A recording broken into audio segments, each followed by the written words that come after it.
Hey guys, it's Richard from Grafting Dragon Fruits, and today I'm going to be giving you guys an update on the dragon fruit flower tea that I have been drying outside. It's been 5 days that I've been letting it hang out in the sun, and this is what it looks like after 5 days. They are very dry, and now they are ready to make into tea. I have already prepared a cup to let you guys see what it looks like, but I'll show you guys what I did to get to this step, okay? So once they get to this stage, it's very easy for you to just break it up with your hands. If you take a look, I can just literally break them off. But because I want them to all be nice and tidy, I'm gonna be using a scissors, and it makes things a little quicker too. So you just cut them to little pieces like this.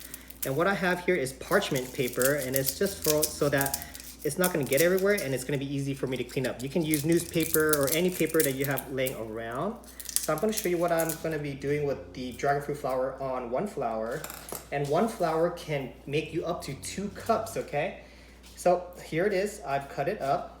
And the way you store this is you're gonna be putting it in a Ziploc, or if you have a mason jar, an airtight jar, that works even better. And if you guys have little decant packs, it keeps the humidity and moisture out. So you put it in there with your Ziploc, or you put it in there with your mason jar. That is the ideal way to store it, okay guys?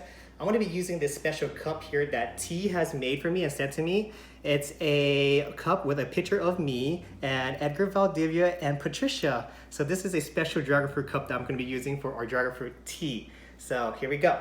What you're gonna do is you're just gonna take a handful of tea here, tea leaves, or the dragon fruit tea leaves. You're gonna put it right in there, just like that.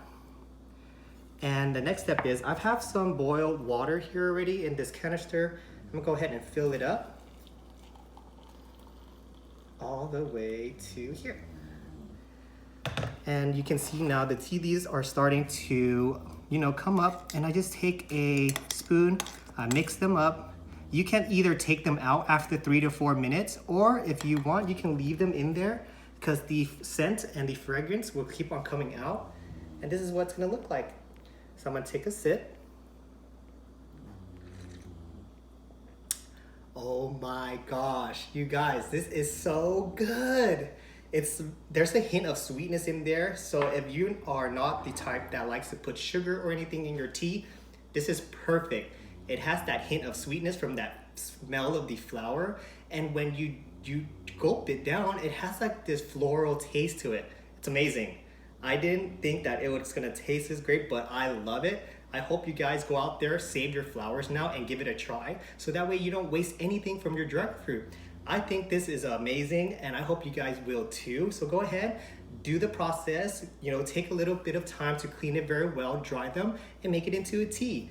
And I'm pretty sure if you put honey into this, it's gonna taste so good. So that's how you make dragon fruit flower tea and the process to make it after you dry them. I hope you guys like this video. If you do, go ahead and hit the like button. If you guys have any comments about how this tea process was made, go ahead and leave in the comment section below, and I'll answer the first hour of questions on there. And if you guys want to see more grafting and dragon fruit videos of mine, go ahead and hit the subscribe button so that way you guys won't miss a single thing. Have a wonderful day now. Bye guys.